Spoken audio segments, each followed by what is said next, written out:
Super Saravana stores. மதுரையில் நடைபெற்ற பிரம்மாண்ட பொதுக்கூட்டத்துல பிரதமர் மோடி பங்கேற்று பேசிய நிலையில அதிமுக தரப்பிலான கூட்டணி கட்சி தலைவர்கள் அனைவரும் கலந்து கொண்டார்கள். லட்சக்கணக்கான மக்கள் திரண்டிருந்த இந்த பொதுக்கூட்டத்தின் போது ஒரே மேடையில் பிரதமர் மோடியும் அதிமுக பொதுச் செயலாளர் எடப்பாடி பழனிசாமியும் மோதிக்கொண்டது அங்கிருந்தவர்களை அதிர்ச்சியில் ஆழ்த்தியிருக்கு. இது பற்றி ஜெம் தொலைக்காட்சி வழங்கும் சிறப்பு செய்தி தொகுப்பை இப்போது பார்க்கலாம்.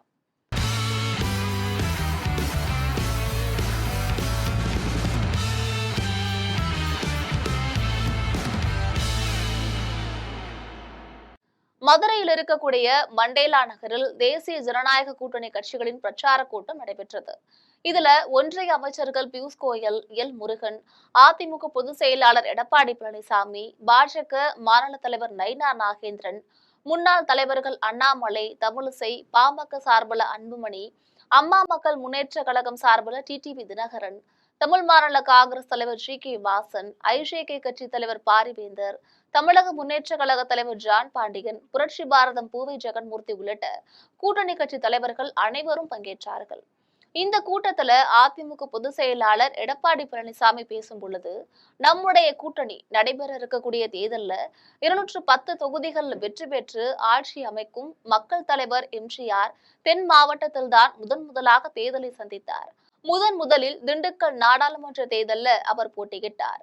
மக்கள் வெற்றியை கொடுத்தனர். அதே போல வரக்கூடிய தேர்தலிலும் அதிமுக வெற்றி பெற்று ஆட்சி அமைக்க தென் மாவட்ட மக்கள் துணை நிற்பார்கள் அப்படின்னு பேசியிருந்தாரு. நம்முடைய கூட்டணி நடைபெற்ற சட்டமன்ற பொதுத் தேர்தலில் சுமார் 210 இடங்களில் வென்று அதிமுக ஆட்சி அமைக்கும்.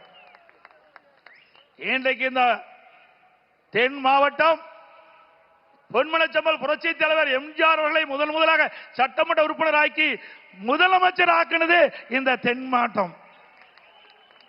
முதலாக இதே புரட்சி தலைவி அம்மா அவர்கள் போட்டியிட்டதும் தென் மாவட்டத்திலே தான். தென் மாவட்டத்தை பொறுத்த வரைக்கும் நம்முடைய இருவரும் தலைவர்களுக்கு பக்கபலமாக இருக்கின்ற மக்கள் தென் மாவட்ட மக்கள்.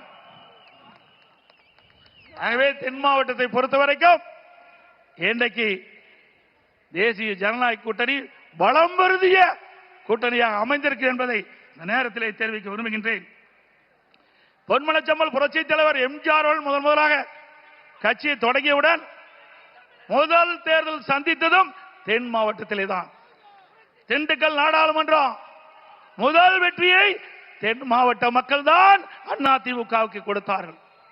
அதேபோல் நடைபெறுகின்ற சட்டமன்ற பொது தேர்தலையும் தேசிய ஜனநாயக கூட்டணிக்கு அதிக இடங்களிலே கொடுத்து அதிமுக ஆட்சி இருக்கும் தென் மாவட்ட மக்கள் துணை நிற்பார்கள். இதனைத் தொடர்ந்து பிரதமர் மோடி பேசும் பொழுது, நாவில் இனிக்கும் தமிழுக்கும் நாசையில் மடக்கும் மல்லிகைக்கும் பெயர் போனது நமது மதுரை மண். தமிழகத்துல கடந்த 12 ஆண்டுகள்ல சுமார் 12,000 கோடி அளவுல 74 திட்டங்கள் நிறைவேற்றி இருக்கின்றன. ஜல்லிக்கட்டு தொடர்ந்து நடப்பதற்கு நம்முடைய அரசுதான் அவசர சட்டம் பிறப்பித்தது. செங்கோலுக்கு நாடாளுமன்றத்தில் தனியிடம் தந்தது நாம் தான். உங்கள் நலனில் அக்கறை உள்ள ஒரு அரசு இருந்ததாக வேண்டும். அந்த வகையில் என்டிஏ அரசால் மட்டுமே நிலையான ஆட்சி மாற்றத்தை தர முடியும் அப்படின்னு பேசியிருந்தாரு. இந்த கூட்டத்துல எடப்பாடி பேசும் பொழுது அதிமுக ஆட்சி என பேசிய நிலையில அதற்கு பின்னர் பேசிய பிரதமர் மோடி ஒவ்வொரு முறையும் என்டிஏ கூட்டணி அரசு என்றே குறிப்பிட்டார் என்பதும் குறிப்பிடத்தக்கது. இது இல்லாது சமீபத்துல பேசிய நயினார் நாகேந்திரன் பாரதிய ஜனதா கட்சியை சேர்ந்தவர்கள் அமைச்சர்கள் ஆவார்கள் என்று குறிப்பிட்டிருந்தார். இதே போல உள்துறை அமைச்சர் அமித்ஷாவும் என்டிஏ கூட்டணி அரசு என்றே பேசி வருகிறார். பாஜக தலைவர்கள் தொடர்ந்து கூட்டணி ஆட்சி என்று குறிப்பிட்டு வந்தாலும் எடப்பாடி பழனிசாமி அதற்கு எதிராக அதிமுக ஆட்சி என்று பேசி வருகிறார். இதனால கூட்டணியில் இருக்கக்கூடிய கட்சிகள் எந்த ஆட்சிக்கு ஆதரவு தருவது என குழப்பத்தில் இருக்காங்க. இதே சமயத்துல மதுரை வந்த பிரதமர் மோடி திரும்ப என்டிஏ கூட்டணி ஆட்சி என்று குறிப்பிட்டதால எடப்பாடி பழனிசாமி அதிர்ச்சியில் ஆழ்ந்திருந்தாரு. இதனைத் தொடர்ந்து அதிமுக வெற்றி பெற்றால் யாருடைய ஆட்சி நடைபெறும் என்பது மிக கேள்விக்குறியாக பார்க்கப்படுகிறது. அதே சமயம் வாக்களிப்பவர்கள் மற்றும் கூட்டணி கட்சியை சேர்ந்தவர்கள் மிகவும் குழப்ப சூழ்நிலையில் ஆழ்ந்திருக்கிறார்கள் என்பதும் குறிப்பிடத்தக்கது. இதுபோன்ற அரசியல் செய்திகளை அன்றாடம் தெரிந்து கொள்வதற்காக எப்பொழுதும் இணைப்பில் இருங்கள் ஜெம் தொலைக்காட்சியுடன். நன்றி.